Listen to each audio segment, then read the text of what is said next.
Hey guys, it's Eric and Karina, And HR. And Daddy Warbucks.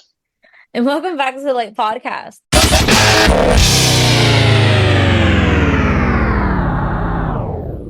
The law according to Eric.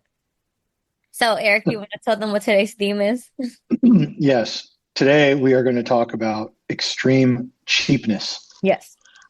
And so let me tell our amazing audience that this is a pet peeve of mine.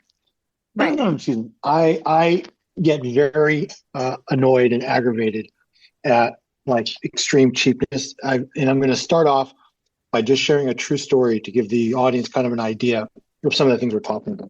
Okay. So, a couple of things. First, and I don't want to be accused of being too judgy, but honestly, there are certain cultures Mm-hmm. that are known to be extremely cheap. Yes.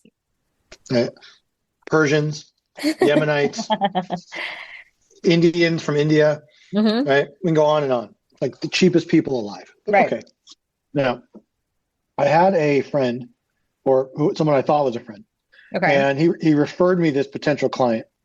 And this is a Yemenite guy, comes in and starts telling me this story about some kids that like drove over his lawn, and he Right. caught them, he caught them on video, and he doesn't know what to do about it. And can he sue their parents? And to be honest, after about 15 minutes, I could tell that this guy was just trying to milk as much information as he could for free. Mm-hmm.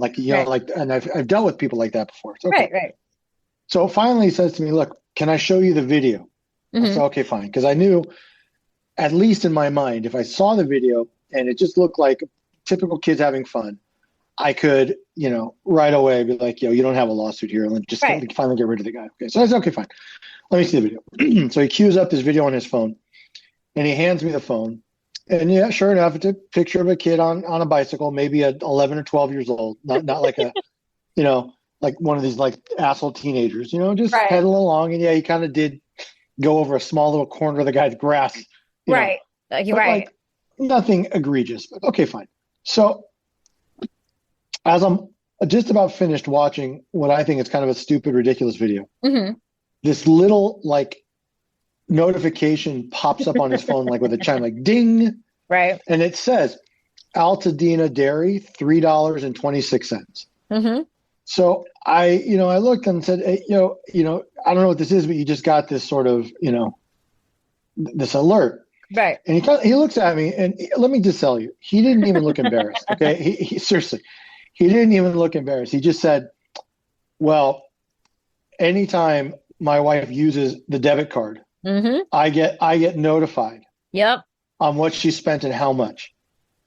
So imagine That just poor for a lady. second, right? This That poor gallon of milk. fucking woman, right? This poor woman's existence. Imagine hubby gets home, he's like, "Yo, why did you go to Altadena when if you went to Ralph's, you could have paid $3.19, right?" Exactly.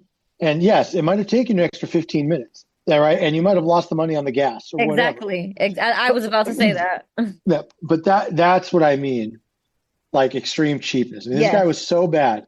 He monitored every fucking dime his wife spent, his wife, Yes. right? Exactly. Exactly.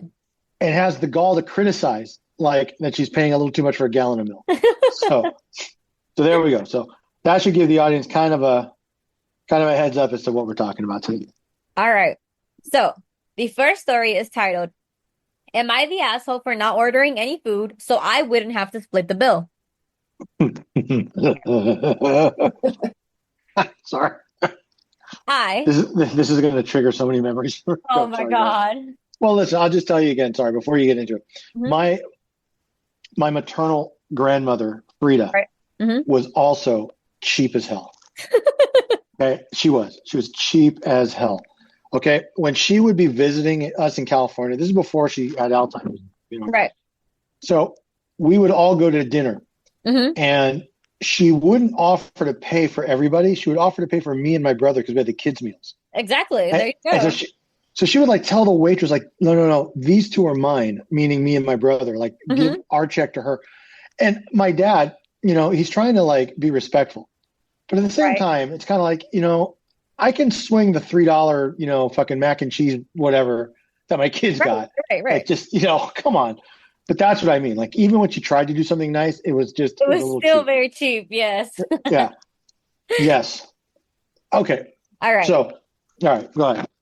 I, 27 male, have been a part of a small friend group around 8 people total. Not, Basically, not for long, but sorry. for some background, 2 people from this group, Susan and Greg, are just absolute leeches. Going out for lunch, expect them to order the most expensive thing on the menu and then feed you some sob story about their finances and then dump half the bill on you. Last weekend, Dan, one of the people from the group, told me about a casual dinner they were having. I told them if Susan and Greg were going to go, I would not be able to come. He told me they would be there, but that I should just put my opinions aside and come hang out with everyone. I agreed and I told him I would be there. I show up and we all start talking. Everyone began putting in their orders, and most of them spent around $40.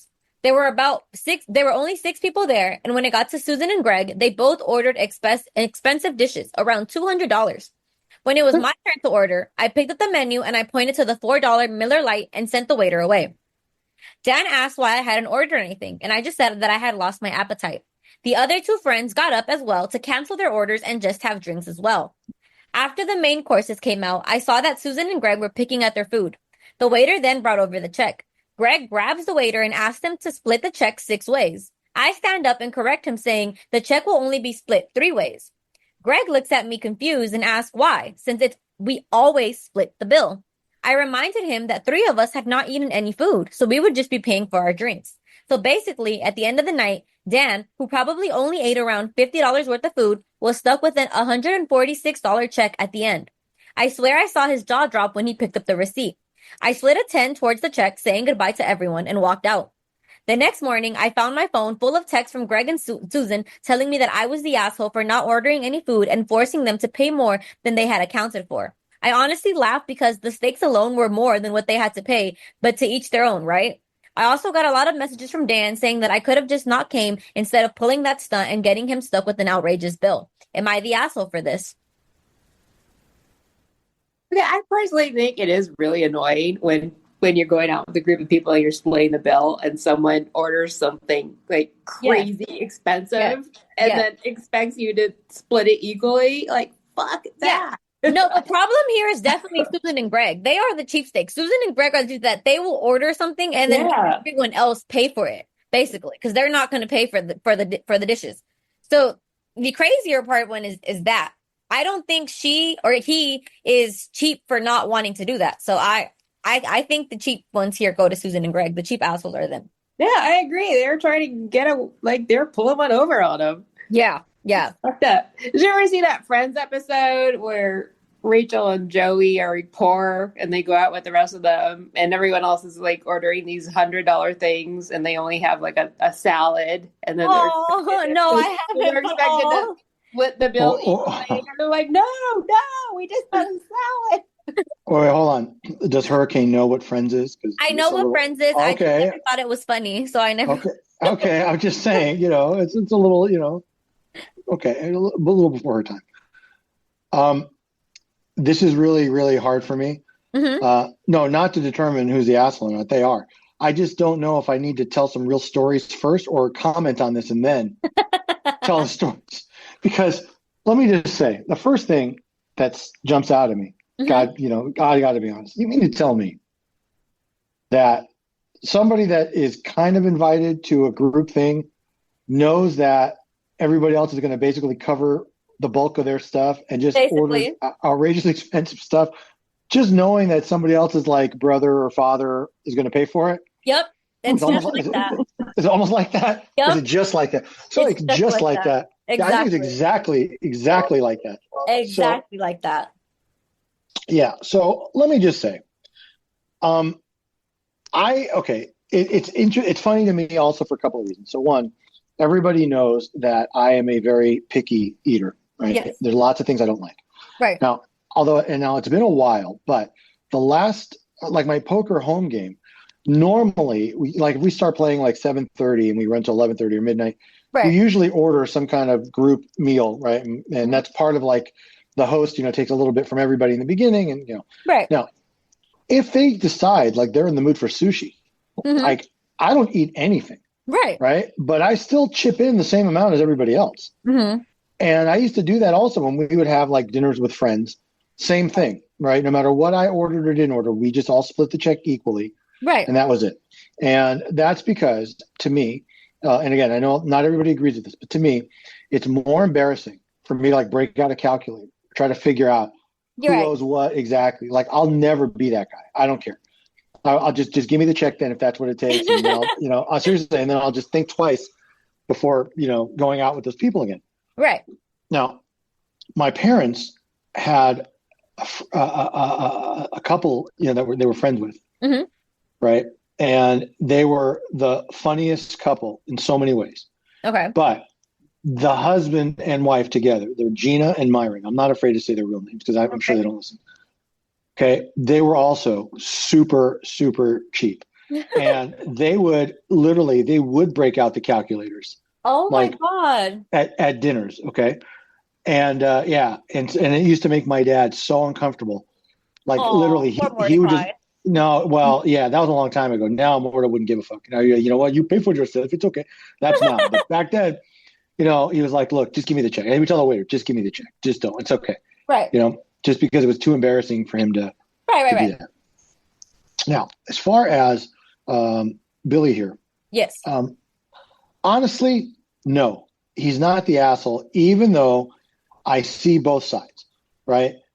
I know that I tend to advocate for having a discussion first, that kind of thing, Right. And yes, they could have said, Billy, Lucinda, whatever, cheapskate Billy, cheapskate Lucinda, look, guys, love hanging out with you. You're good friends. We have a great time. But honestly, it's starting to get a little stale.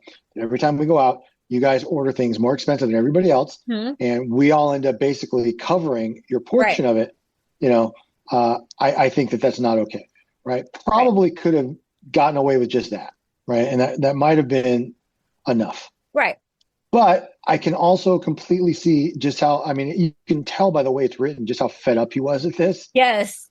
Yes. And honestly, I see that. I do. I'm in touch with that. I feel that emotion. Mm-hmm. Right. I don't want to, have to be the one to constantly, try to rein my friends in or figure out who's paying for what.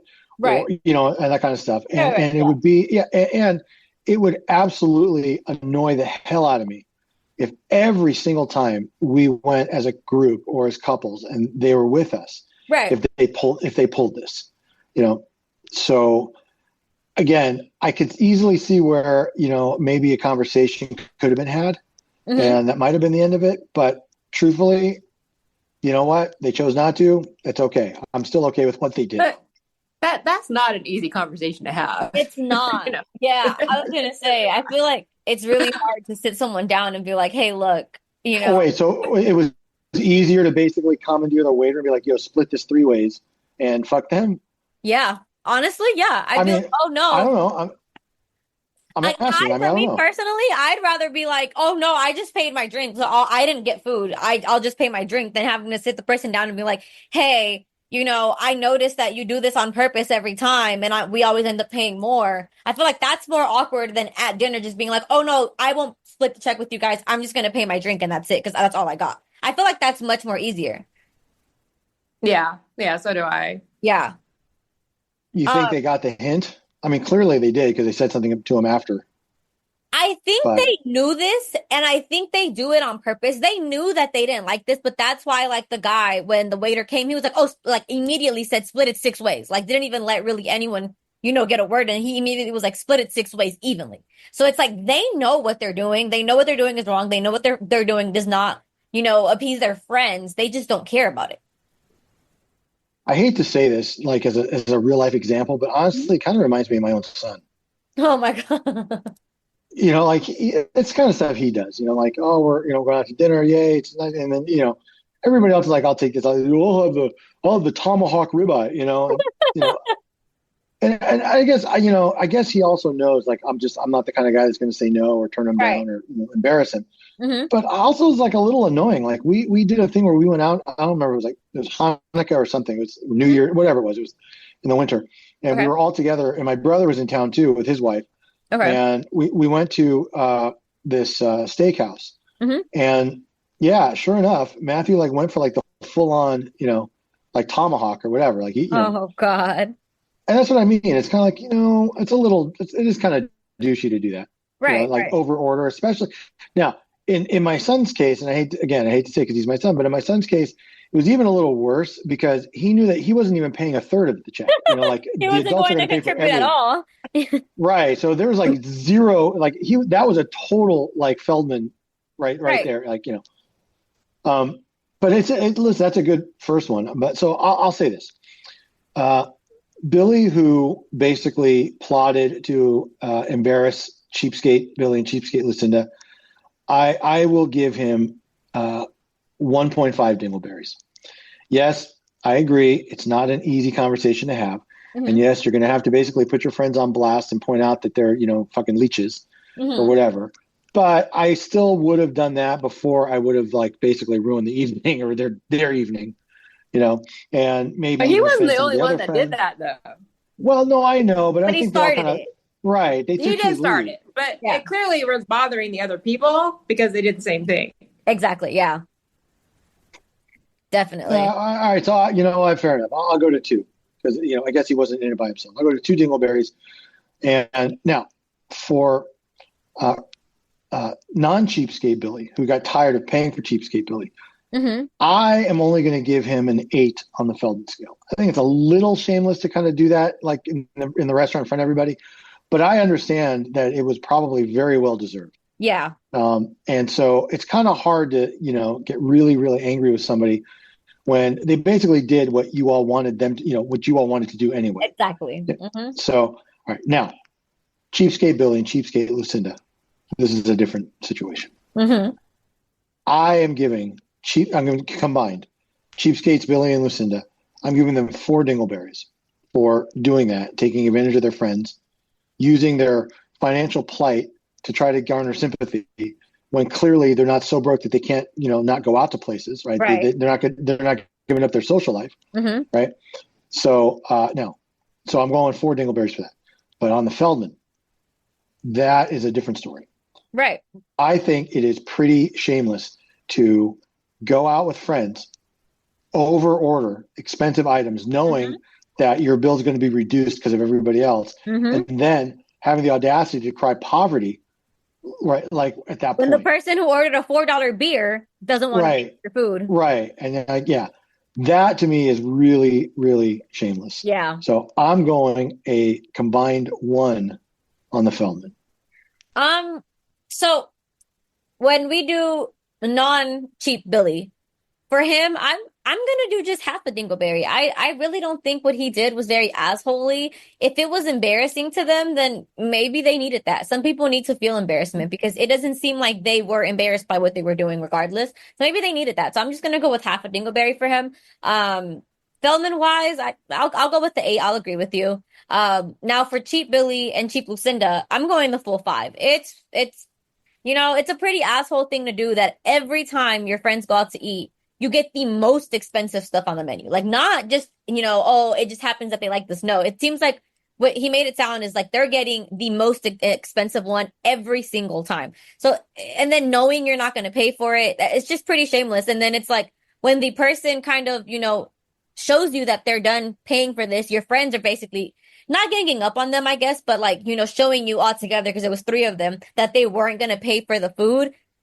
Then they turn around and go up on the person saying that they were cheap, calling them cheap for not wanting to pay for their meal. For me, that's full 0 on the Feldman. Yeah, that's downright nervy. Yeah, I know. I agree with your scores. Yeah, I don't think that guy should get that many dingleberries for just standing up for himself. Yeah, I mean, he was just fed up. He had done this too many times. Like, why should you pay $100 for a $20 meal? Exactly. So This reminds me of another true story. It's a little unrelated, but a little related in a sense. Okay. So years ago, maybe 10 or 12 years ago, we were in Vegas visiting my parents and my brother. I was with my ex-wife and my kids, and back in those days, I used to smoke cigarettes. Okay. So we went to some buffet brunch or whatever, and after I finished eating, the first thing I would normally do after every meal was get up and go have a cigarette, go smoke. Right. So I get up and I go wander over to like the slot machine. Mm-hmm. So I have my cigarette. So they were in a row of like three, right? Like three Right. machines, like one next to the other. There was an old guy on the far end, and then the middle and the far right machine were empty. Okay. So I sat in the middle, and I was really just going to sit there, finish my cigarette, and go. It's like a 25-cent machine, whatever. Right. So I put in like $30 or whatever, $20. I'm just playing a little bit while I'm smoking. And this lady comes behind me and taps me on the shoulder. She says, "Do you mind if we switch machines?" And because I want to sit by my husband. And if you're like, yeah, okay, I don't care. Go ahead. You know. So, Right. okay. I get up and I move to the empty one to the far right. Okay. Mm-hmm. This old bitch sits in the middle. Her first fucking spin, she hits a $1,300 jackpot. Okay. First spin. Like literally what I was about to spin next, Wow. she hit. Okay. Wow. And I know. Now look, I didn't say anything. I just kind of looked like I was still a little bit in disbelief and shock. Uh-huh. Okay. What upset me was this old decrepit bitch had the audacity. She looked right at me, and mind you, I didn't say anything to anybody. Okay. She starts whining about how much she's lost this weekend. Like, oh, I needed this so bad because I lost so much before. No. Just like that. And I was like, looking at her like, bitch, I wasn't going to ask you for any. Right. Like, but she immediately went into like defensive mode. She had to. She was scared you were going to take it away. She had to. Oh, you're probably glaring at her. Well, I mean, it was a little off-putting because, like, here I'm just being a nice guy. Like, yeah, you want to sit by your husband? Go ahead, sit by your husband.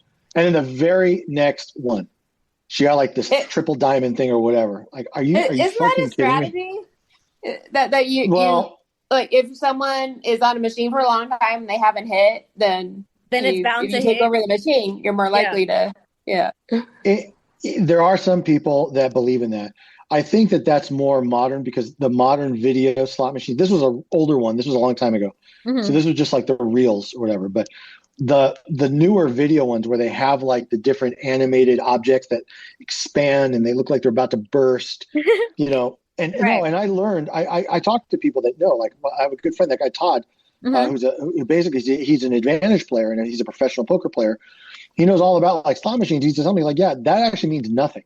Right. It has no bearing. Some people think like, well, the bigger these like things get, Mm-hmm. the more likely it's going to go into a bonus mode or some kind of jackpot mode. Mm-hmm. You're really just playing the law of averages. But these things can be like bursting, like these like little piggies sweating. Right. It doesn't matter. It means literally means nothing. Mm-hmm. Right. Mm-hmm. These are all random number generators.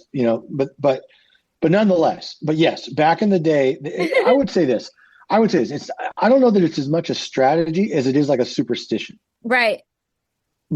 I think people that do that, they watch somebody pump $300 or $400 into a slot machine and lose. And then he's like, you know what? This is about to hit. This has got to be able to hit. Yep. Right. So I understand like why people do that but truly it really makes no difference. But right. The point is like this bitch really needed to, cry poverty to me. Like, She thought had to. I was She gonna, was like, afraid. Yeah, she was thought afraid you were going to take it back. Or just demand a part of it. Like you're giving her. Well, it really wasn't that bad. Like, I'm not like that, Right. She didn't. No, I know, but just unconsciously, I'm sure you were upset. No, I'll tell you what was subconsciously upsetting was when I looked at this bitch's fucking hand that she was using to pull the slot machine lever, and she had two big fat fucking diamond rings and a bracelet, like a diamond bracelet on. Like, okay, yeah, you really needed it, huh? You were down that much? Oh, okay. God, exactly. But then at that point, I think my brother came to rescue me because he had finished eating and he used to smoke cigarettes too. And he's like, come on, let's go. I'm like, okay, fine. There you go. Exactly. All Josh right, to the rescue. Now I know we just wasted an enormous amount of time on this first one, but I thought it was worth a shout out. Oh, yes. Sorry. And before I forget, one more quick thing. That's right. Since we're talking about thriftiness and when you run your Mahjong games in your house. Oh, right? God. So shout out to the Midbar Maj crew. And let me start with Badanka Dory. I'll be there Thursday night. Oh, my God. Evelyn. Emily. Whatever. Rick. Scott, Ron. Hey, Ron. Right. Yeah. Scott, Bob, Billy, Amy, Jessica, Aaron, Karen, and the rest of the Midbar Maj crew. and let me just say, the one time I did walk in on, in the middle of a mahjong game, what I did notice was the only snacks my non-cringy yet clearly thrifty sister-in-law put out were fucking like veggie sticks, like not the crispy, yummy kind, like actual like carrots and celery with like fucking dipping ranch, which already made me sick anyway. Oh right? my God. That was it. No chicken wings, no Doritos. No chicken wings. Nothing, just fucking celery and carrot sticks. And you could tell she bought it pre-made at the grocery store, like a little like pre-done package. Okay. So there we go. All right. So Midbar Mosh crew, shout out to you all. Yeah. Hey guys. All right. Next story. Ready? Uh-huh. Am I the asshole for Venmo requesting my friends after I host dinners? Okay.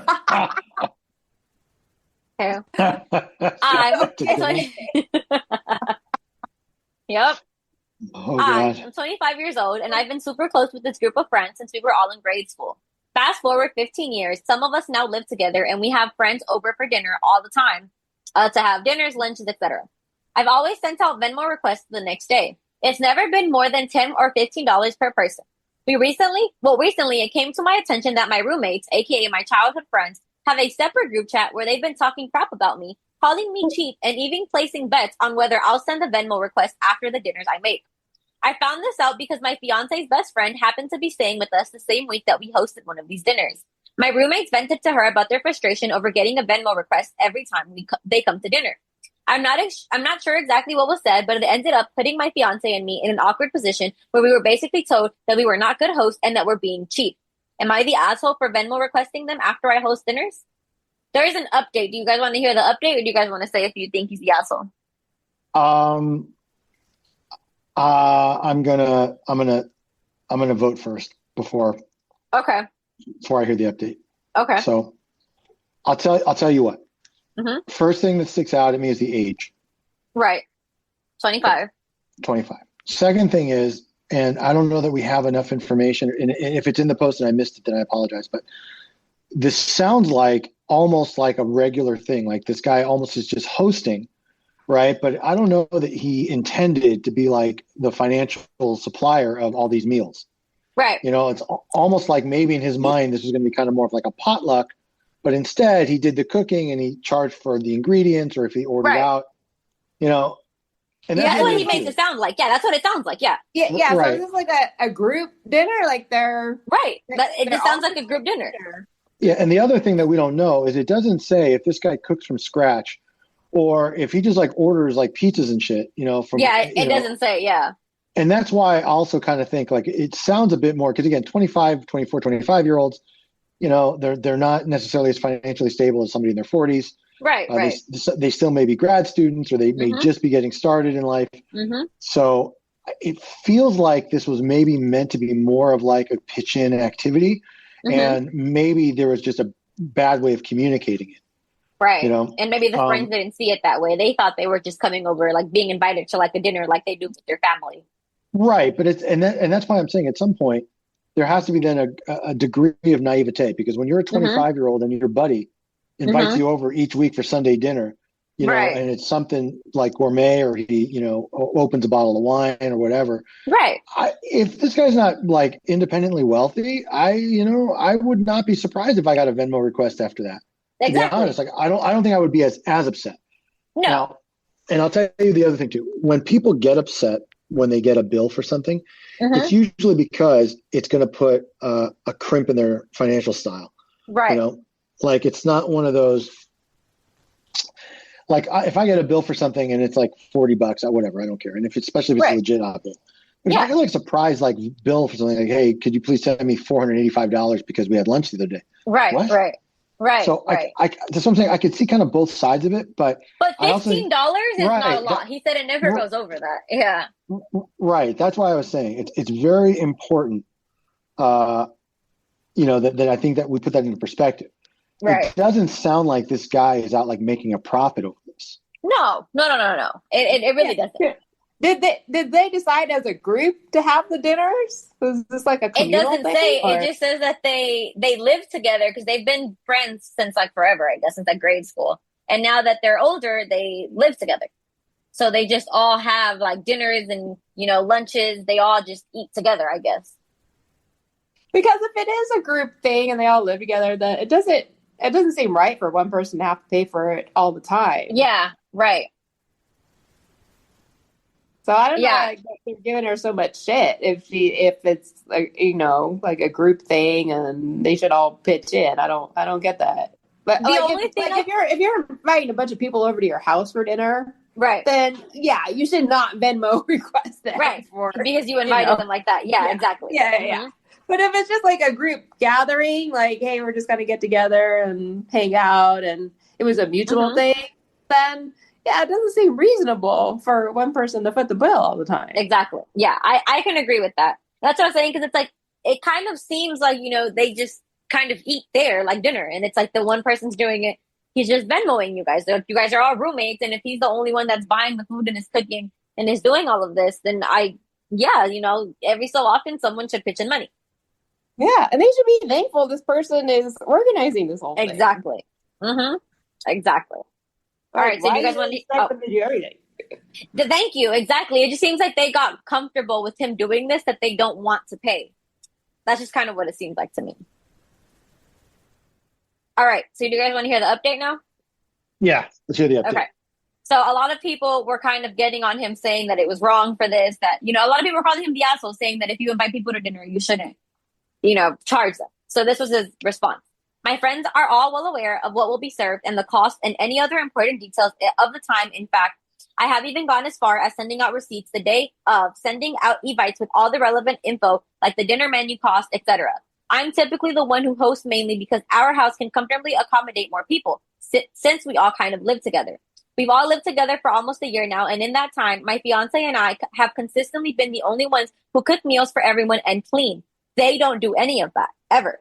What makes it more frustrating is that our friends who come over, I've never once complained about the Venmo charges, and many of them even approach hosting in the same way we do.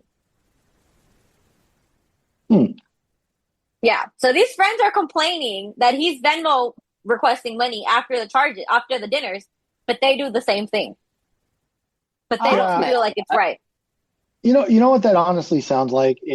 I'm sorry, I know I don't mean it like that. I know it's about to, it's almost like, but it's not. No, I figured you were being serious. Yeah, no, I mean, it sounds like either he's maybe charging a bit more or something else, but what I really think it is, to be frank, and I've seen this before. I've seen this with my own sort of friends and like group chats and like WhatsApp groups. There's always going to be a couple that splinter off and that always kind of talk shit and spill tea and do that kind of stuff. And that's almost more what it sounds like. They just needed something to bitch about or bicker on or hate on, and they picked this guy, whatever. They just sort of picked onto this topic and decided that this was going to be their, talking point for the week or two. So again, it's bullshit. I don't, not loving it. I agree. So what are we going dingleberry wise?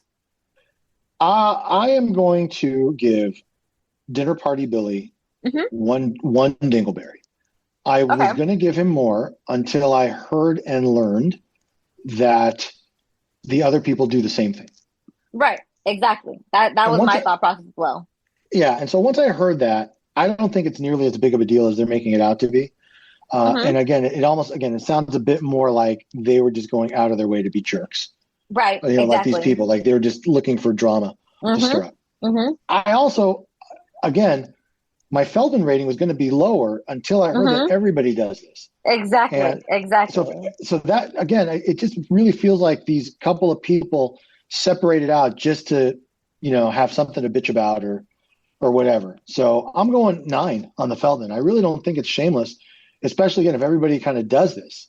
I agree. I don't think that's a problem. So I agree. Yeah, because if you're always the one organizing and paying for everything, you're going to get burnt out really fast. You should just be thankful that your friend is doing all this work and, pay the $15 or whatever it is. Exactly. I agree. Yeah, I agree with your ratings for this one, Eric. I do think, from the beginning post, I felt the same, but it's like with the update and hearing that everyone else does this and how, like you said, they're just looking for drama. They're looking for something to talk about. It really just seems like they're trying to make him out to be the bad guy, and it's not. In reality, he's really the one person who cooks and cleans for everyone, and everyone's kind of taking advantage of that. So I agree. Yeah. Again, the more I hear about the update, and the more I think about it, it just sounds like these people, are just on one and just decided to, pick on this guy. And it's unfortunate he had to hear it, and then nattering behind his back. But you know what, Billy, get better friends. Exactly. All right, ready to move on to the next one? Almost. Okay. Oh. You know what this is almost like? What is it almost like? This is almost like if you ended up on a cruise with your cringy sister-in-law and you had the unlimited drink package and she didn't, and she just wants you to constantly use your card to order her stuff, and then never reimburse you if you have to pay extra, for it. Exactly. It's almost like that. It's like fucking exactly like that. So I'm sorry. But exactly. All right. Fair enough. Okay. All right. Title of the next one is, Am I the asshole for refusing to tip at a restaurant with an automatic gratuity? Okay. My wife and I went out to dinner. Oh, sorry. Were you going to say something?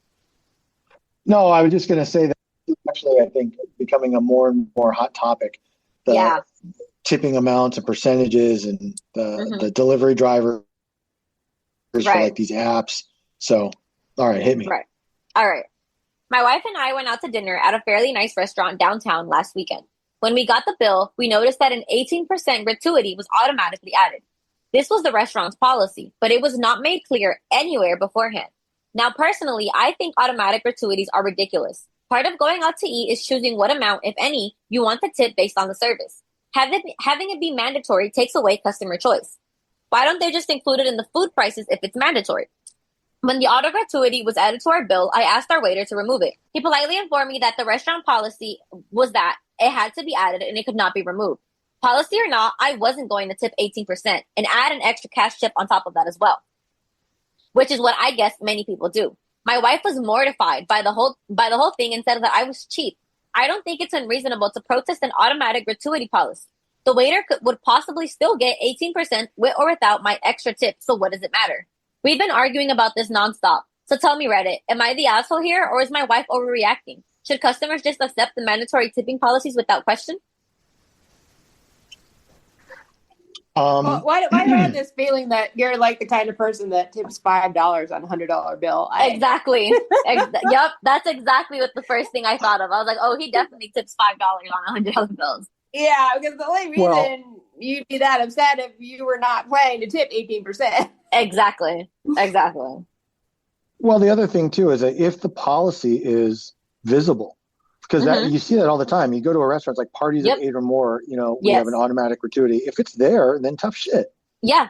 You don't have to eat there. I mean, I believe in tipping for a couple of reasons. Mostly because most of restaurant servers and drivers, they're really not making big hourly rates. And the tips are really don't make much of anything. Yeah. Without tips. And those tips make all the difference in the world. And my daughter Maya worked at a place where she got, most of her income came from like tips from serving, stuff like that. So you have to. So I always tip. And in fact, I usually over tip. I usually go straight to 20% no matter what. Right. That's just me. Okay. But I will say honestly, like what does annoy me is how everything now has the tip option, and they tip shame you if you don't. Everything has it. Okay? Yeah. That is annoying. Like the notary the other day. Yes. I was just going to say, let me give you an example. Oh my God. I had to have 3 documents notarized. It's basically the same document, but 3 signatures had to be notarized. Okay. 2 or 3, 2, actually 2. Okay. So we basically scheduled a mobile notary to come to the office with his stamp and his book. It's faster that way, and it's just easier. And the documents are with me, and they never leave my possession. And okay, fine. I get at the end, it's like $185. Okay, fine, $90 each one, or whatever. Okay, I give the guy my debit card, and he does the charge, and I look at it, and there was a $28 tip added, like 24%. Added? Yeah, like, and I looked at him like, "Oh, you just gave yourself a tip?" He's like, "Oh, I'm so sorry, I'm new and I didn't even realize." And Oh, I'll okay. he's like, "I'll Mm-hmm. Venmo it back." I'm like, "Never mind, you just keep. It's okay, pal." You could tell he was Mm-hmm. young. You know, he was maybe like just got his notary book, Yeah. and he was like being basically pimped out by some bigger company. You know, like no, and that's why. So what they do, by the way, is like so like let's say Notary Service of America, they basically Mm-hmm. contract with notaries all over the country, and so like if they charge $95, they give the notary 30. Right. You know, that kind of thing. Right. Yeah. So I was pretty sure the tip was going to the kid anyway. So I was like, fine. But that's what I mean. Like he just built that right in. Mm-hmm. Mm-hmm. And you get Exactly. tip, like I hate to say it, you get tip shamed. Like You I do? don't. Yeah, Yes. it's kind of, that's what that annoys me. You The know. one that annoys me really is the little iPad one that you go anywhere. You could go to a coffee shop and they're gonna sell you something that's already made, maybe, and they'll flip that little thing over and they'll look at you and be like, you don't have to push anything, but you have to choose. And they stare at you directly I into your eyes know. until you pick something and you're like They're forced to shaming tip you. them. They do. They shame you and they like stare deeply They into your do. soul. Oh, and let me tell you, and let me tell you, don't laugh. They're trained. Okay. Yes. There's like a drive-through coffee place called Dutch Brothers. Yes. I don't know if they're in California or in LA, They but are they're in big. California. They're just really far. Okay. But I know they're in Vegas because anytime I'm Yes. there with my kids, they make me stop. They Yes. have these weird like drinks with like Red Bull and coffee, Right. just whatever. Okay. All these different, Mm-hmm. fine. Okay. It's a fucking drive-through. There's Mm-hmm. no waitresses. There's no servers. You basically give your order to the lady standing outside with a little touchpad, right? Mm-hmm. And then you pick it up at the window. Right. And without fail, they put their little iPad right into your window, Yep. and you put your card, and then they point to you, sir. It's not mandatory, but if you'd like to tip, it's right here. And then they fucking Uh-huh. and they watch you, you Yes. know. Oh, Mm-hmm. and then because at least with me, I'm in the car with my kids, I would fucking humiliate them and myself. I'm like, you know what? I don't think so. No, okay, you know, it's like, oh sure, no problem. It's all good, you know. Exactly. So anyway, Yeah, I'd be afraid what they're going to put in my drink. Right? Exactly. Like I'd be afraid they're gonna spit in my matcha or something. So I Yeah. always feel obligated to tip them. I'm like, yeah, I'm gonna tip on this $5 coffee that it's gonna take like 3 seconds to make, but okay.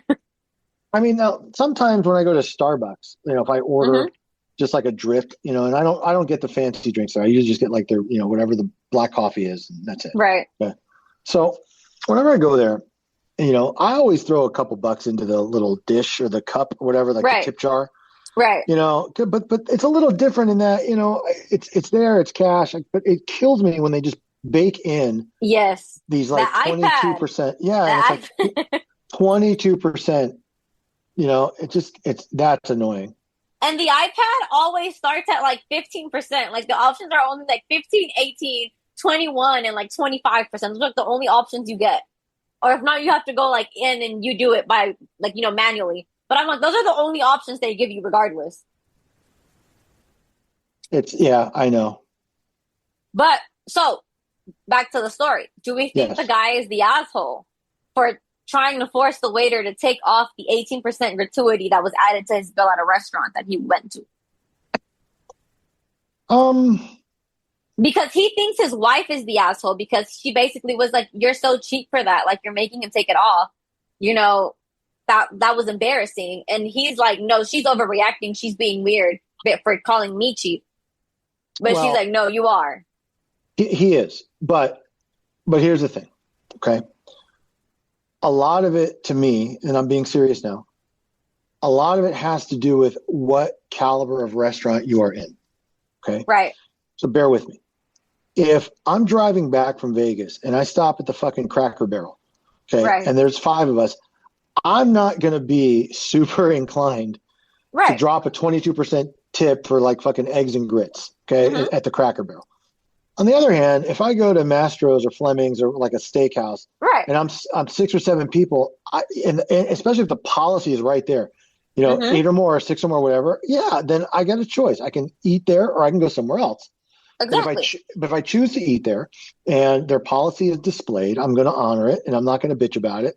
And maybe worst case, if I didn't notice it and then I get it and like, oh no, sir, see, it says right there on the menu, I Yeah. would pay it. I wouldn't necessarily Exactly. be happy and maybe I wouldn't go back in the future. The last thing I would do was to be like, yo, can you just cut me a break on this, pal? Can we negotiate that? Exactly. Like, no, I'm not Mhm. doing that. And let me just tell you, I have no doubt about this whatsoever. I can say this with 100% certainty that my fucking children would disown me if I did that in front of them at a restaurant. Okay. Oh, that would be Yes. mortifying. It That's would. Yes. right. Yeah. See what I'm Well, saying? Like, especially because like you said, it depends on where you're at. And he said this is a fairly nice restaurant in downtown. So just imagine, right? Like downtown, you think downtown LA, you go to a nice restaurant there. Obviously, you're gonna expect that tip. Right. Like you just paid $100 for your steak and you're going to haggle with Exactly. your server over the tip. Exactly. Yeah. I So remember just when how your my kids would be daughter was working mortified. yeah. No, continue, Jen. Oh, I was gonna say when my daughter was working at a sushi restaurant, she couldn't believe like how many people would go out to an expensive dinner and not Yes. tip like at all. Yes. Yeah. I- I don't understand how people do that. I tip anytime I go out because I'm like, So- I feel so bad. They're serving the food to you. I don't know. I don't understand how people don't feel bad. no, I do the same thing. Like when I play poker at like the casino, Mhm. anytime I win a hand, I tip the dealer, no matter what. Even if it's Yep. like a tiny win, even if it's like very Yeah. small, I Yeah. always tip at least a buck or two. Always, I tip Mhm. the servers, no matter what. Right? Mhm. Even though even though I don't drink alcohol, but Diet Coke, coffee, whatever. Right. Yeah. Even though it's all free, I always tip servers a couple Yep. bucks, no matter what. Exactly. When I'm at a restaurant, I always tip more than 18%. I always Yeah. go pretty much 20, honestly, because it's easy. It's an easy number to figure out, and I don't have to like sit and like, oh fuck.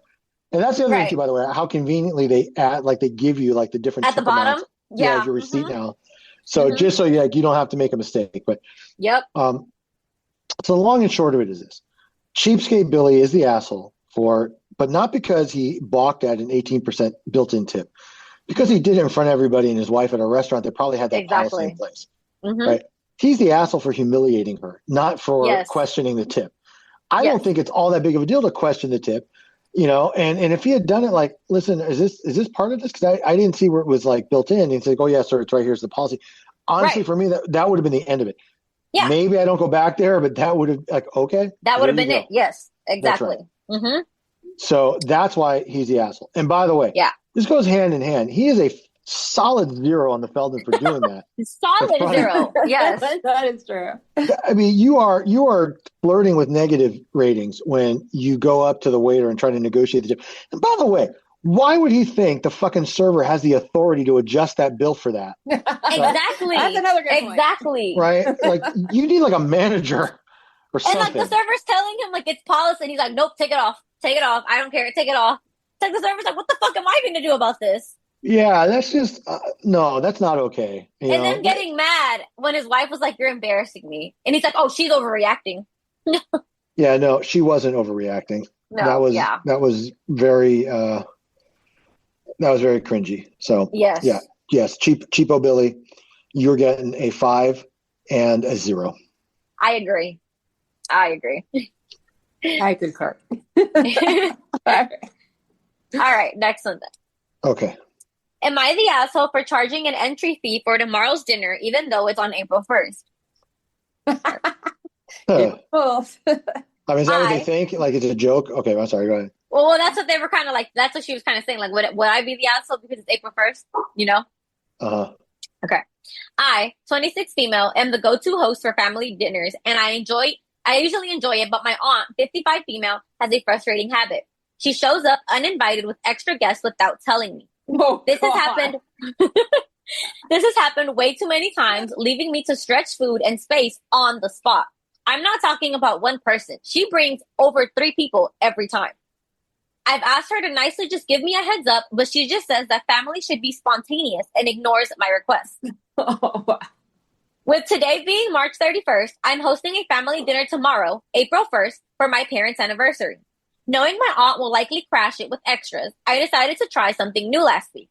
I sent a group message saying that because hosting cost keeps rising and the guest list keeps growing, I am asking each adult to chip in $10 to cover the expenses. I figured this was a fair way to handle it without pointing fingers. Tomorrow is the big day, but I can already picture it. My aunt will roll up with 3 unannounced friends. When I ask for the $10 contribution at the door, she'll probably laugh and say, "Oh, great April Fool's joke." I'll have to then explain that it's not a prank and that it's about respect and planning, especially since she keeps doing this to us. I'm betting that she's going to get mad and call me stingy, which she has done before when I've set boundaries. The family has already split. Some say that I should let it slide because it's a special occasion and tomorrow's April Fool's Day might confuse things, while others say that I'm right to stand on my ground. I'm worried that my aunt will spin it as me pulling a mean prank if she takes it the wrong way. Am I the asshole for charging an entry fee for tomorrow's dinner? No, I don't think so. I just think you picked a bad day to do it. Yeah, that's what I was going to say. Yeah. But I And don't I think you're the also asshole don't for think that. she's being, stingy or cheap. Like, aunt is being the asshole by bringing all these people. Oh my God, that's so annoying. I would lose Yeah. my shit if someone I was I going to was say, Jen will probably agree with me. The worst thing is you plan a dinner, you plan a lunch, you cook for the people that are going to be there, and then people bring over uninvited guests without telling you. That is one of the most annoying things that can happen. That is so fucked up. Yes. Yes. Like, Go ahead. You know what this is almost like? What is this almost like? This is almost like if you had a cringy sister-in-law decide to move in with you and commandeer your place, eat all your food, eat all your snacks. And bring the less limb too. Right. And then invite somebody missing a leg to come have dinner with you. Exactly. And then when you're specifically asked to not have house guests, you let them spend the night anyway. And exactly. Your adorable little nephew wakes up to find the less limbed in his kitchen eating his cereal. It's almost like that. It's almost like that. Exactly. Almost like that. Close. Exactly. Okay. Now, having said all that, I don't think listen, I don't think that Dinner Party Lucinda is an asshole for wanting to control costs, especially when she has no fucking idea how many people are going to show up. Right. And how many mouths she's going to have to feed. And when you don't know, right? And let me tell you, I'm the worst at this because I know how many people are going to be at our office lunches, but I always overorder because that's right. That's what Jewish families do. We just always have too much food. Okay. But imagine you have no idea how many mouths you have to feed. So you have to make enough anticipating it's going to be on a higher number, and that could cause waste. Waste of money, waste of food. And then, and let me just tell you, between us, what would be even worse if this fucking pain in the ass aunt took all the leftovers home too. She sounds like she would, honestly. Exactly. Right? Exactly. Imagine. I knew that was going to trigger HR, but imagine that. Like that one story we read where the bitch took the Thanksgiving turkey. I still remember that. Yep. I could see this aunt taking all the leftovers. Without a doubt. I totally could. Yeah. So she take all your Tupperware too. Yeah. Definitely. And never bring it back. Ever. Ever bring it back. So having said all that, I will give dinner party hostess Lucinda, I will give her 0 dingleberries. I agree. I do not think you are the asshole for wanting to rein in the costs of these meals, nor do I think it's an asshole thing to kind of put a warning out to the overall group, even though everybody knows that you're cringy aunt. The fact that you didn't put her on blast, you didn't call her out and embarrass and humiliate her shows me that this was not a vindictive thing or an asshole thing to do.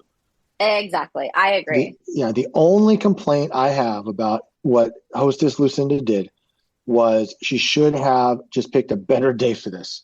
Yeah, April Fool's is just it's bad timing. Yeah, I get where some people might get a little confused over that, and think, oh, this is going to be so funny. How funny. Ha, ha, ha. No, she should have said, guys, we're going to do it next week. I got plans this weekend, whatever, and then drop it on them. Other than that, I see no assholeness whatsoever. Yeah, I agree. Same. Feldman, I'm giving her a 10. Again, I don't even think it's that big of a deal that she did it when the thing falls on April Fool's. I don't think she consciously did that.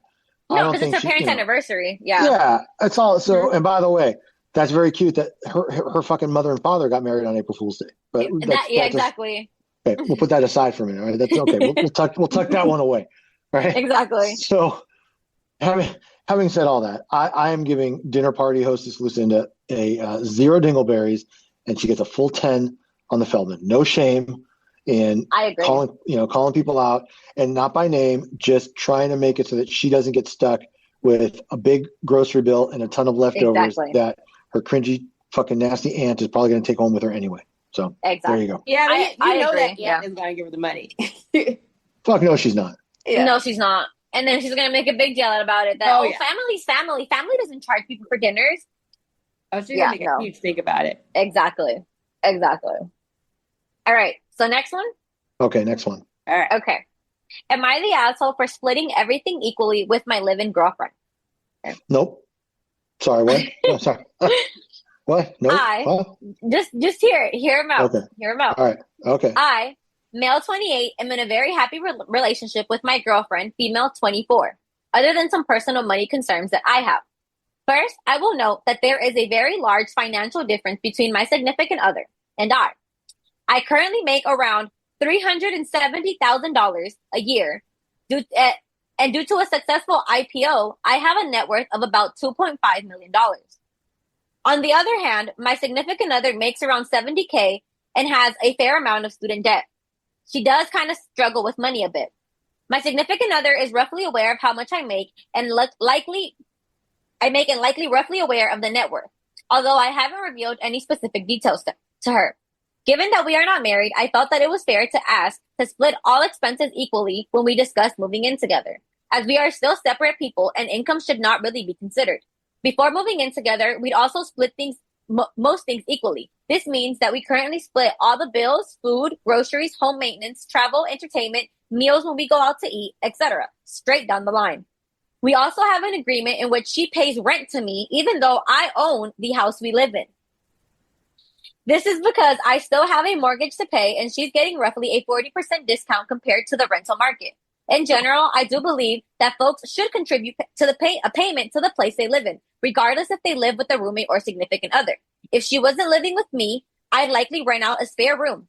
Initially, my significant other did not object to this and went along with my idea, and for several months, everything was fine. But recently, I've been feeling that she might have issues with this based on some things that she said and some behavior. And to be honest, I always felt sort of guilty, even though I personally think that this is right.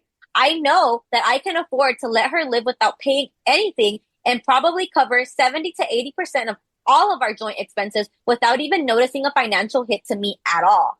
As a result, we've sort of just been avoiding the topic. My reasoning for being quite pedantic about splitting things evenly is because I don't believe financial support should be a part of a relationship, and I'm wary about being quote unquote used financially and being left later on.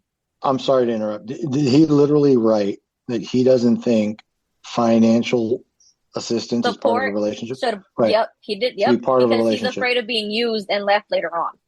Oh, and then just to end it, he just says, "Do y'all think I'm the asshole, or or am I right here?" Nope. There you go. Oh my God! Yeah, this is the guy who brings the calculator to dinner. Yeah. Yes, this is the guy. You heard him. He said they go split down the middle when they go out to eat too. Yeah. This guy. First of all, the douchiness in which he wrote that post. Yes. Oh my God, so douchey. That tells me everything I'll ever need to know about this guy. Okay. My thing is, he makes $300,000 more than this poor girl. I know. That's not even close. This guy grosses $30,000 a month. He can't cover like the fucking water bill. You know. And then he's like, "Yeah, I know she struggles with money, and she has like student debt that she has to pay off, but that's okay. She got it." Like he admitted it wouldn't make a dent in him. At all. He said he could pay everything and she wouldn't have to pay anything and he wouldn't even notice it. Yeah. And it probably has, like, because if he's making that much, he's going to have kind of an expensive house probably. Mm-hmm. And then he expects her to be able to cover that on what she makes. Yep. And he's like, and that's the whole thing. He's like, yeah, like, you know, I just feel like she should have to do it. Because, you know, being her boyfriend doesn't mean that I should pay for this. I shouldn't have to support her financially. And I don't even think she's asking for that. It does mean that, buddy. I don't think you understand. When you move in together, basically, he just wants a roommate that he can fuck. Yes, that's exactly what he wants. No, that's exactly what he wants. That's what because if they're paying for everything like down the middle, that's a roommate. Right. That's a roommate. He just wants a roommate with benefits, which makes him douchier to me. Yeah. And it's like, if I were doing housework, I'd charge him. Me too. No, Jennifer, it's in there. home maintenance is in there of what he splits down the middle. Oh my God. Give him Yeah, a bill for this laundry is service. this reminds me of two people. But let me. Before, I knew this was going to have a lot of stories. Okay, let me address the Billy in the room. Yes, buddy. Okay. Yes, Billy. You are the asshole. You are not just a regular asshole.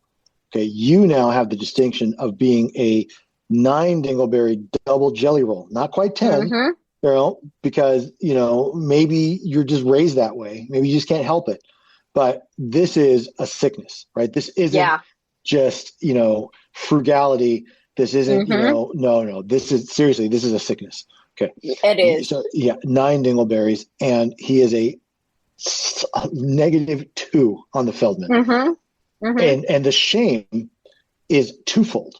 Okay. Yeah. Shame is shameful act number one, or I should say, like, where you lost all shame, is by going and asking Reddit if this is okay. All right. That's number one. The second completely lack of shame and loss of shame is the fact that you fucking do this. Yeah. And he's not ashamed of it. He's like, I see this as right. I see what I'm doing as the right thing to do. Yeah, that's right. Yeah, I'm sure he does. Yeah. It's just gruesome. It's so gross. Yeah. Now, no, I agree. This does make me think of a true story. Okay. 2 true stories. Okay, so first, I think it's completely correct and true that the older people get, the cheaper they get. Okay? Right. Bear with me. I really, really believe that. Yeah, I agree. Yeah. Okay. Enter my dear father. Mordo is not poor. Okay? Right. Okay. Mordo he's not Bill Gates. Okay? But he's doing just fine. Right. We took my daughter Maya to Vegas after she turned 21. Yes. Okay? Because she wanted to kind of order drinks and gamble a little and have some fun. Okay. Now, for the podcast audience to understand, my daughter Maya is like, she's the middle daughter. So my oldest is a bit more shrewd and a bit more savage.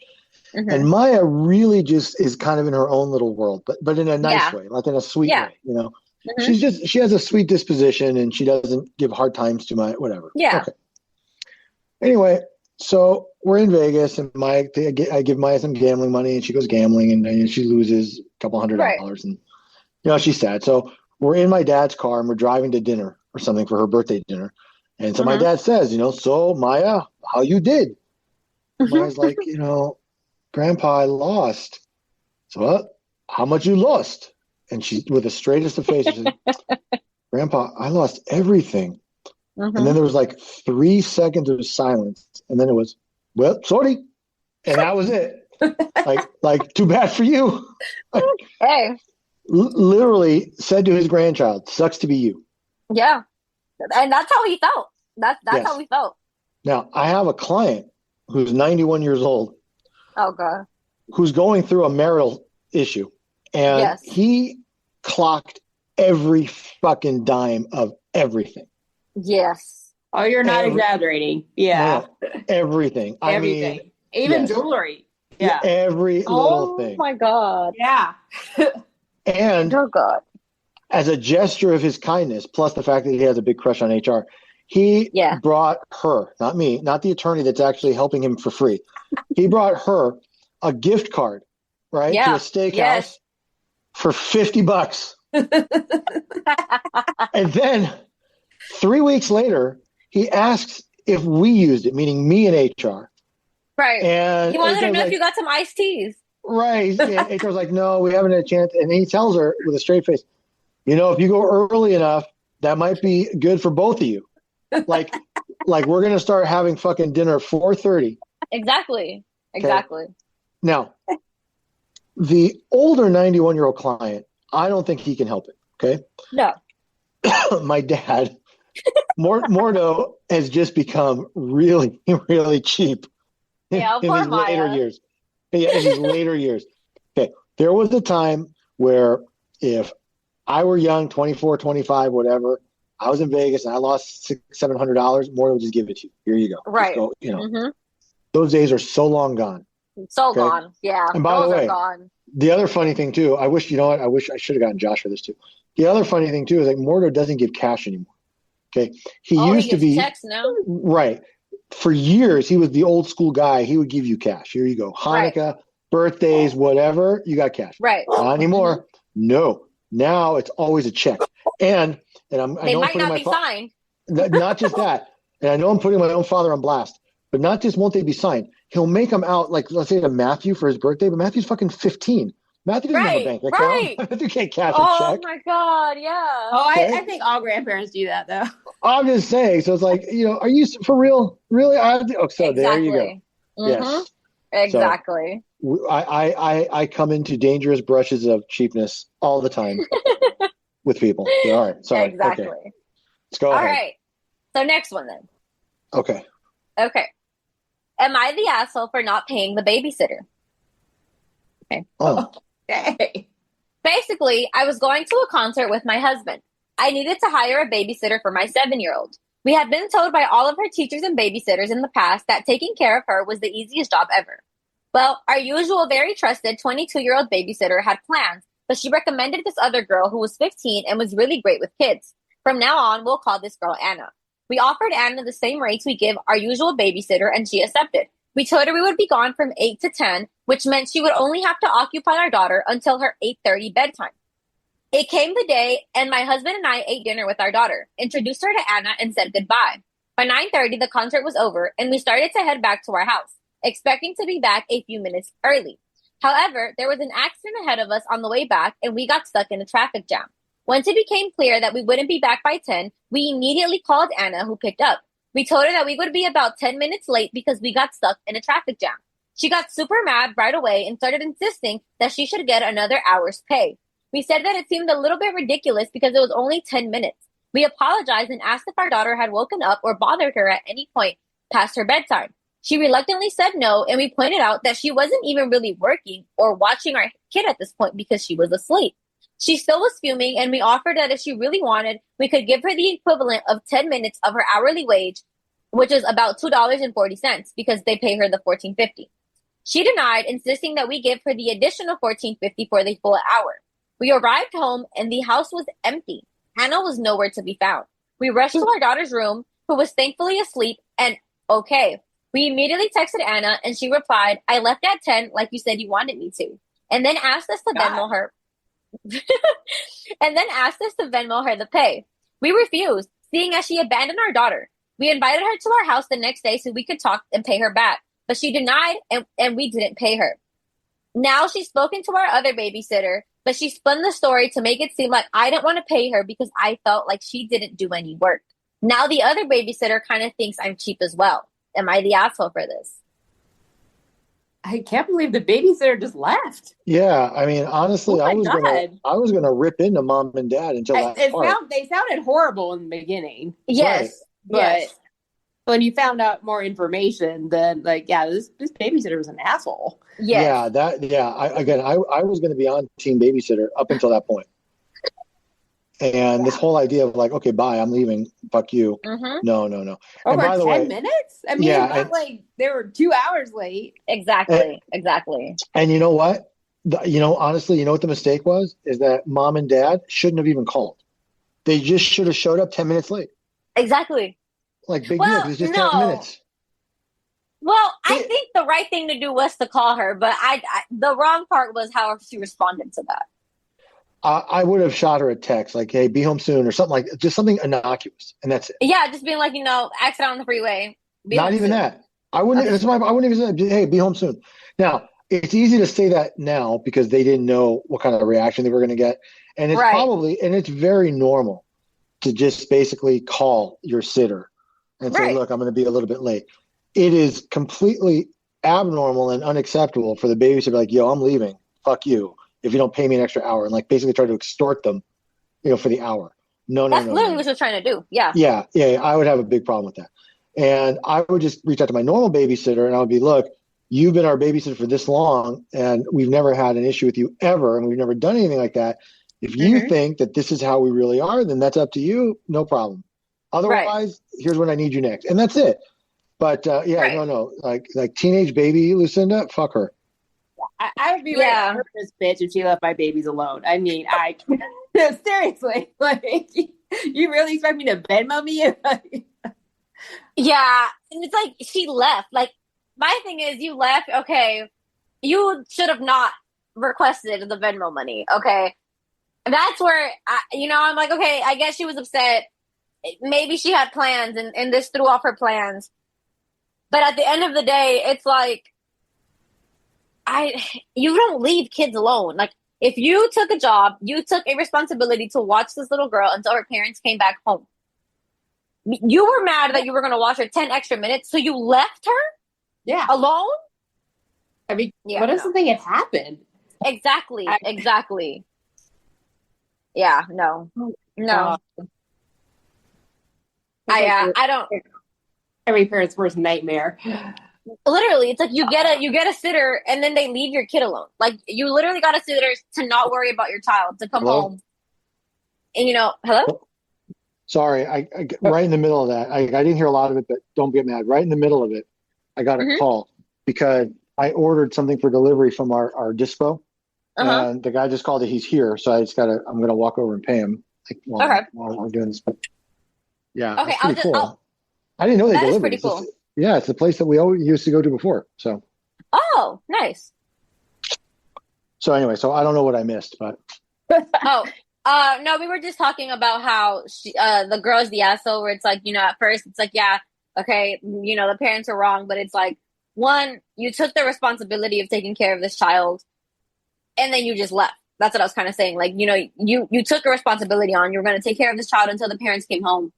It was only going to be 10 minutes. She wasn't going to die over this 10 minutes. And it's like, and you left the child alone. Like Jennifer was saying, like, what if something would have happened to the kid? Like, you don't do that. Yeah, no, I agree. Yeah, I mean, 10 minutes, it's like nothing. Exactly. Minutes. Okay, sorry. Yeah. Hang on. I'm gonna just quickly go on mute. You guys keep going. I'll be right back. Okay.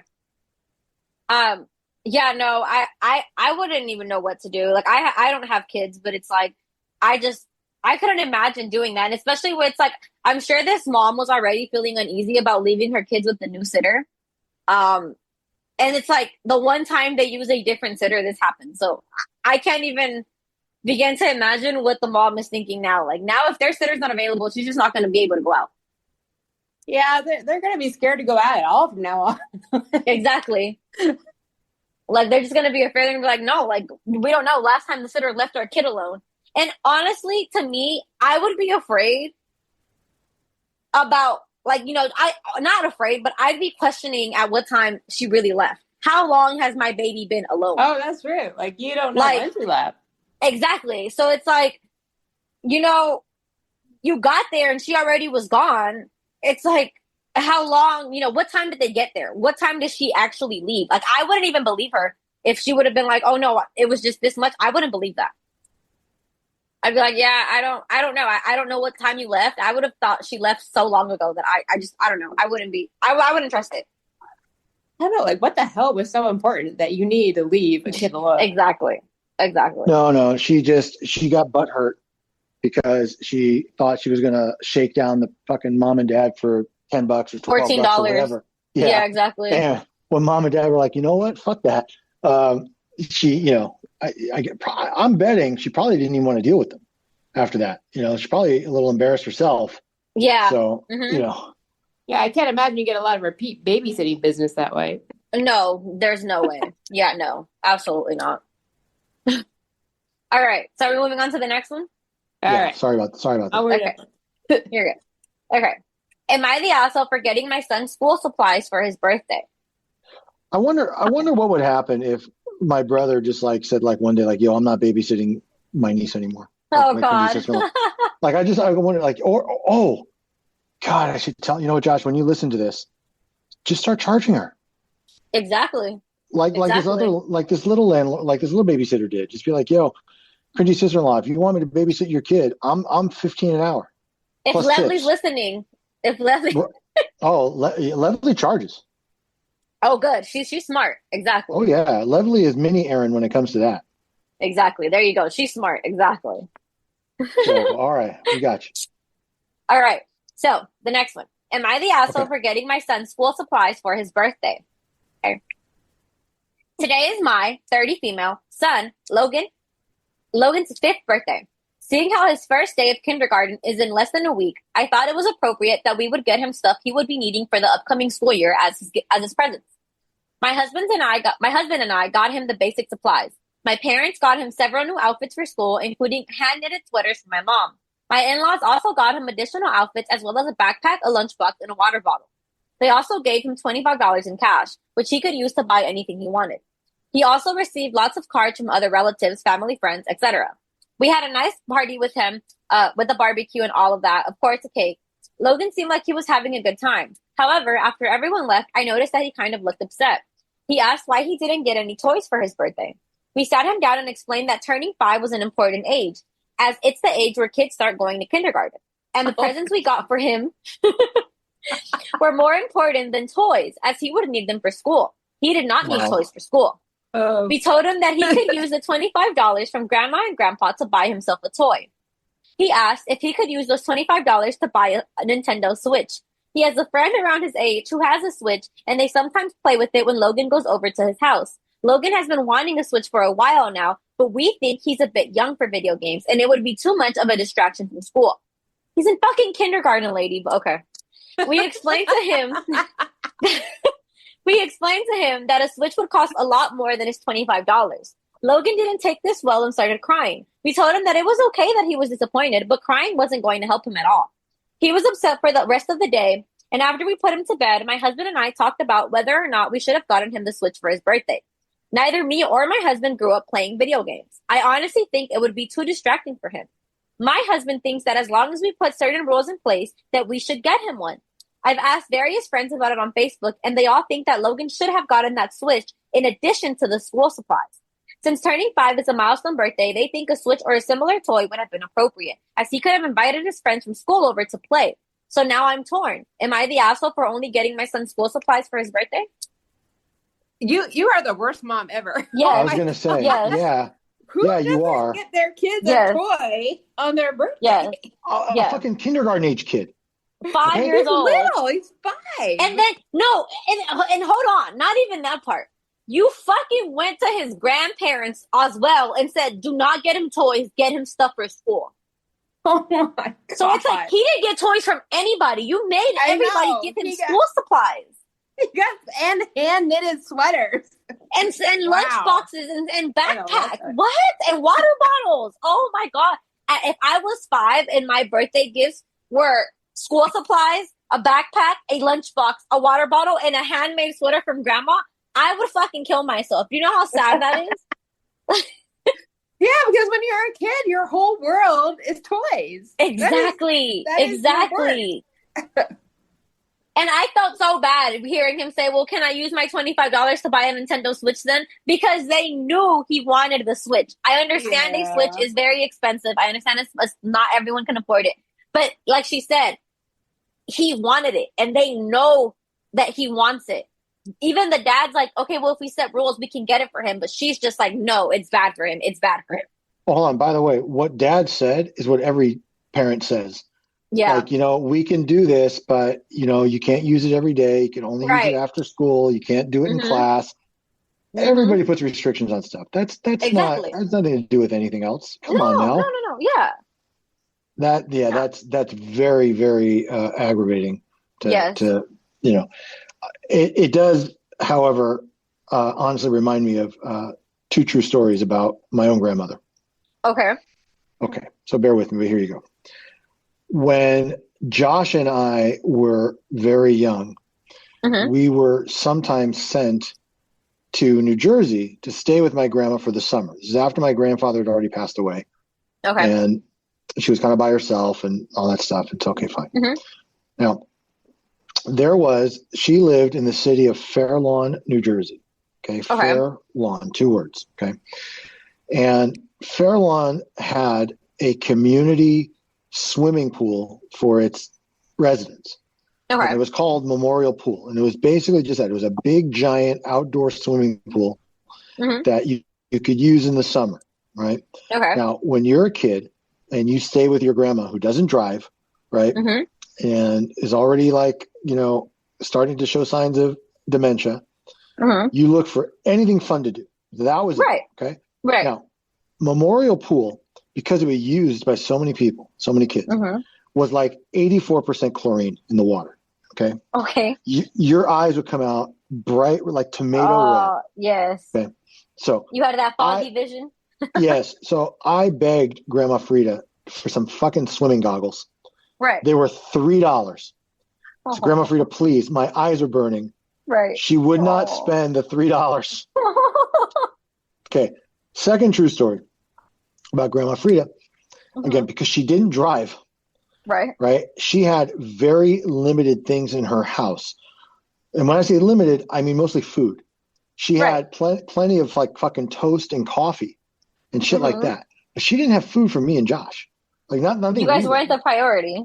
So we literally called my parents. They were in California at this point, and we begged them to ship us food. Like, oh my god! We called and we begged, please, and like not just food, like meat. Please send us like some steaks. Oh my god! Some frozen hamburgers, something. Okay, I'll tell you one more true story that Josh and I did to my grandma. This is kind of mean, but anyway. Again, because she was already kind of starting to exhibit some signs. So there was a place not far from where her house was called Friendly's. And Friendly's was basically an ice cream parlor, and they served hamburgers and stuff.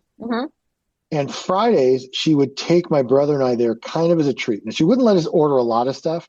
We'd get like one little thing each. But okay, fine. All right. And again, it was about a 20-minute walk. Okay. But Grandma Frida had a routine. So she would wake up and have her toast and her coffee or whatever. And around 11 a.m., after she watched a couple of her morning shows, she would take a nap. She would wake up around 12:30. Then she would get dressed. Then we would walk over to Friendly's for lunch. Okay. By 11, Josh and I were fucking starving because there was no food in the house. Right. So what we did one time, and we got away with it, was we waited till she fell asleep around 11. At 11:15, we went through all the house. This is back. We didn't have digital clocks back then. We had like the wall clocks. We changed all the clocks to say 12:40, and then we went back in and we woke her up. We're like, Mimi, that was what we called her, Mimi. Mimi, look, it's 12:40 already. We're hungry. Can we go? She just like, no, it's not. But she eventually believed it, and we walked out the window. And then at night, because she used to fall asleep around 9:30, I stayed up. Josh fell asleep. I stayed up and put all the clocks back, so the next morning she wouldn't notice. Oh my god, you guys are terrible. So there you go. All right. You had a fun summer. Right? Exactly. Not the part where he had to call his parents to ask for meat, though. That... Did they ship you some ribeyes? Right. Did you get some food from your parents in the end? No, because honestly, my mother thought we were joking. Oh. And we're like, no, we're not joking. Like, Ma, please, she's killing us. Oh my god. And but remember, we were only there for like 6 weeks. Only? Well, I mean, that's a pretty long time. Right. Yeah, I know, but I'm saying like at that point we only had like 3 weeks left. Oh, okay. So I was like, okay, whatever. But no, we didn't get shit. So you were starving and you had bright red eyes. Exactly. Mm-hmm. In New Jersey. In New Jersey. Exactly. Yeah. And the New Jersey humidity. Exactly. Oh God. Yep. Exactly. All right. Are you ready for the last story? All right. Last one. Okay. Am I the asshole for being quote unquote cheap and not allowing my friends to use a coupon that only benefits her? Okay. Okay. A friend from back in high school hit up our old Facebook group chat and invited me and 6 other people to go watch a movie and reunite the old squad. She, we'll call her Kelly, was the one scheduling all of this. She suggested that we watch the movie in IMAX 4D, and this is fairly expensive. We all agreed to go out later that night to eat and then go watch the movie. Now, just a side note, I wouldn't call myself frugal, but I don't exactly live a lavish lifestyle either. Anyways, after dinner, we went to the theater and up to the stand to pay for our tickets. Kelly showed me a coupon that said, buy a ticket, get one free. I told her that was great, and she handed it to me. As I went to pay for my ticket, I just asked her to hand me $10. And she looked at me like I was crazy and said, no, that's my coupon. Oh. I told her that I assumed that she wanted to split the cost for one movie ticket because she handed me the coupon. In reality, all she wanted was for me to essentially pay for her ticket so she could watch a free movie.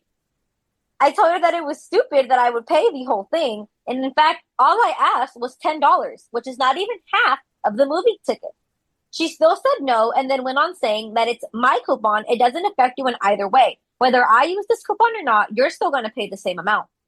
I tried to compromise with her, so I said to everyone that we should just watch the movie in regular theaters, not the premium one, and that way I'll be willing to pay the full price while using her coupon for her. Everyone was okay with it except for Kelly. She complained saying that we haven't seen each other in so long and she wanted all of us to really enjoy the night out in premium seating, not some stingy regular theater. People took her side on that one and they all wanted to watch the movie in IMAX 4D. I said fine, but that she could go mooch off someone else's using her coupon. She looked at me and said, fine, you know what? Just forget it. I tried to organize something nice for all of us, and you just want to be a cheapskate. She left, and after that, no one really wanted to watch the movie. My friend group is divided in two now. Some people agree that it's stupid for me to have to pay for the whole movie ticket if she's handing me the coupon. And others are saying that it made no difference because it's her coupon and that I would have been paying the exact same amount and I was just being a cheap fuck. I understand where both sides are coming from, but I really feel fucking stuck. Like, was I really being that unreasonable? Was I the asshole for this? Damn, that is some nerve. Like, yes, have someone a coupon. It's like, I'm free, but you pay, but I'm free because of the coupon. Yep. No, coupon etiquette dictates that you split the coupon. You see, exactly. That's what I would. My thing is, why would she think that the girl would be okay with? Mind you, this also said they haven't seen them in a long time. They haven't seen each other in a while. It kind of sounds like they hadn't talked in a while either. So it's like you're maybe there's a reason, together, right? So it's like you're finally getting together, and it's like this girl that you're not that close to, you haven't seen in years, you don't really talk to, and you want her to pay for your ticket using your coupon, but you're not going to give her not even $10. That is something special. Oh my God. Yeah. To me, that's pretty assholey. I'm not going to lie. That's very assholey. Yeah. I honestly, I don't disagree. Mm-hmm. I think that is, I think it's more like chutzpah, it's more like nervy. Right. To do that. I think you transcend into being an asshole when you keep at it. And you kind of, but just the idea of showing up and like, yo, I got a coupon for me. So I'm going to enjoy this movie with you bitches. Gratis, free. That is cringeworthy by itself, right? And arguing the point, fulfillment skill. 100%, absolutely. And then arguing the point is where you become the asshole, right? Yes. Like, so it starts off just being like a lot of nerve, like, kind of like, I can't believe you actually just did that, right? Like, how fucking, how bad off are you, right? Mm-hmm. To go to, that and then argue about it. Like, well, no, it shouldn't be like that. No.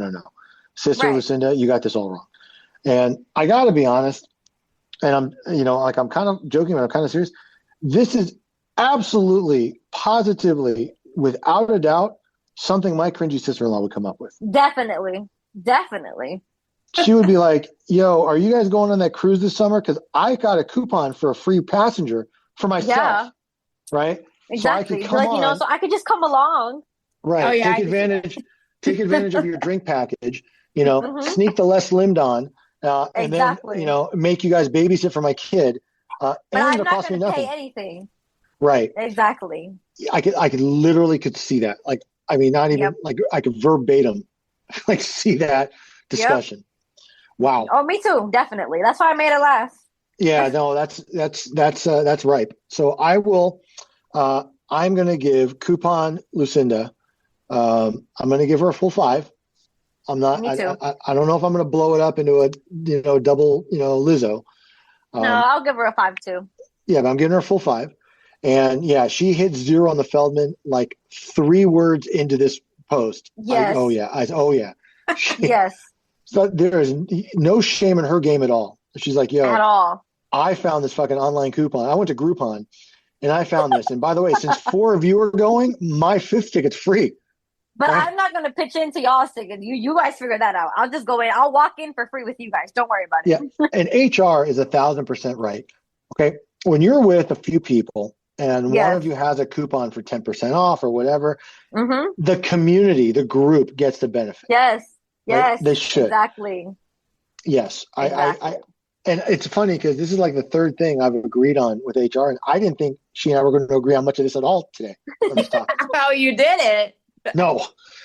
Listen, HR will freely admit she's frugal. I'm frugal. I'm not an asshole.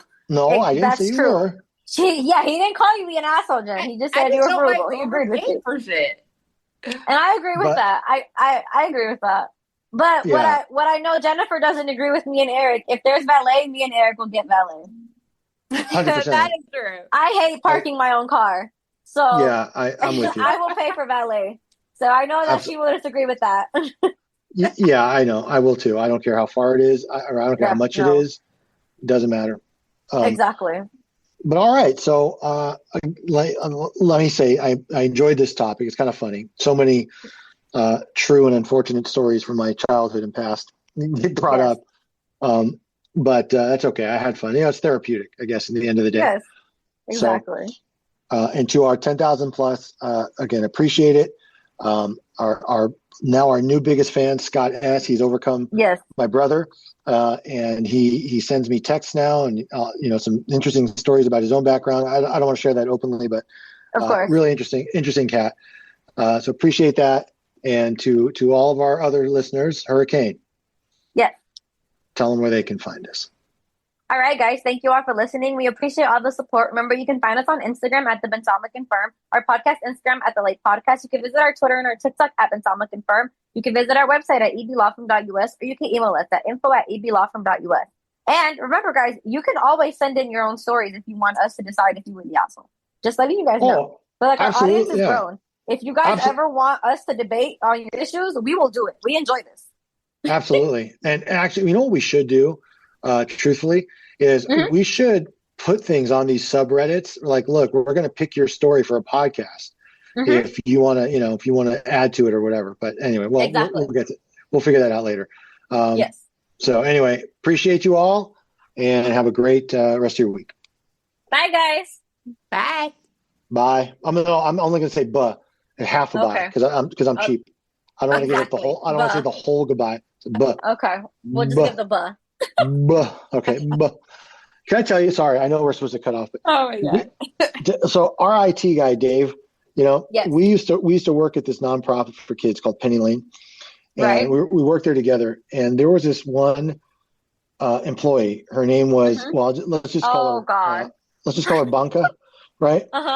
And Banca was a big girl, okay, and she would get easily winded just doing anything. But what was funny is when she was like sitting at her desk, like just after she like got up to like the restroom and walked back, she'd be like breathing so hard and her lips just kind of like bounce off each other and be together. And she'd be like, no. And it would be like, she'd be like, and that's how it was, like that.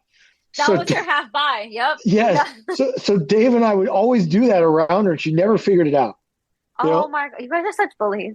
All right, Dave, do you have an extension cord so we can, test this monitor? And he'd be like, yeah, I got one in the back. And he'd be like, Eric, did you install the software? Like, yeah, I got the CD-ROM. We never figured it out. So anyway, just reminded me of that for some reason. Yeah. Well, there you go. You left our people with one last story. one last one. So there we go. All right. Okay. Bye, guys. All right. Sorry. Oh my God. I know. We're still going. Yeah, because the ADHD is kicking in hard today. I just want to mention one more time, Badonka D. I'm going to be there Thursday night, girl. But oh God, here we go. But I'm staying at Mordo's house, so I don't know how that's going to work. There you go. I'm just saying. You might. Well, you better figure it out, huh? I was going to say you might need to bring a friend from Mordo. Oh God. All right, for real now. Bye. Bye, guys.